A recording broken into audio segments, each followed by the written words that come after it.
Hi. An interesting Code Geass character is V2. Of course, we have C2, but we gotta have V2. You gotta have that initial gimmick thing going on, and V2 is another character that's hard to talk about without revealing too much. That's important to know.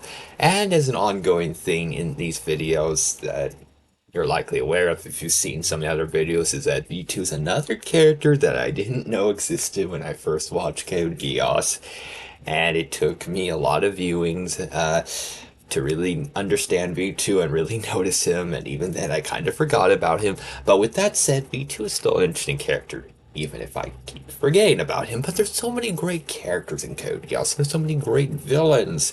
There's Charles, Cornelia, Schneisel.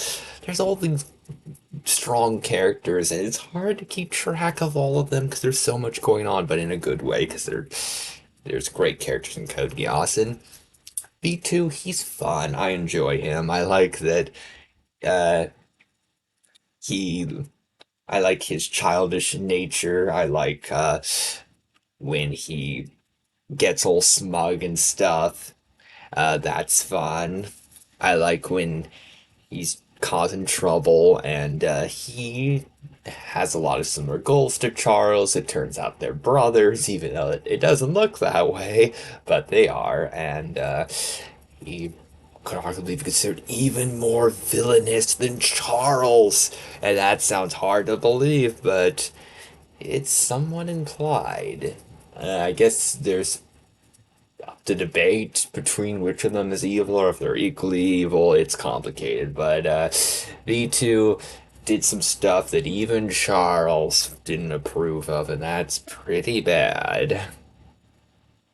So to have a villain that even Charles looks down upon, it's actually a character that Charles respected and loved for a long time, but V2 went so far that even Charles didn't like him. That says a lot. But so V2, a very dangerous, very smug villain, a character you're really not supposed to like, and he played that role very well and was a very competent threat. Although he was too confident, thought he could cause more trouble and be more successful than he actually was, and that turned out to not really be the case. And only had one scene interacting with Cornelia, but what a great scene that was.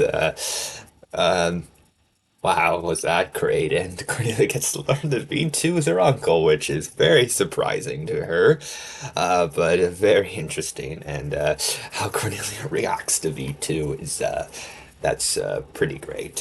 So V2 is a fun villain, even if it took me a while to notice him, and even if I keep forgetting him, I do enjoy him as a threat and as a villain in Code Geass.